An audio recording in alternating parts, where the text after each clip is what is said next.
Okay, ang isi-share ko naman ngayon ay yung upper timing mark. Ayan, nagpalit kasi ngayon ang timing belt. Ayan, ipakita ko sa inyo ngayon kung saan located ang timing mark ng upper. Ayan, itong isa. Okay, ayan. Yung may kulay na yan, yung may kulay, yan, nakatapat yung kanyang timing. Okay? Okay, yung ito namang isa, makikita mo, yan, ayan, yan, para mas malinaw, ayan siya, yan.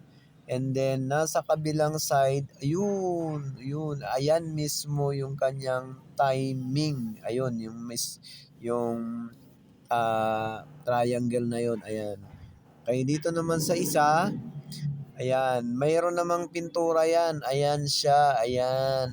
Yan mismo yung ano ng timing.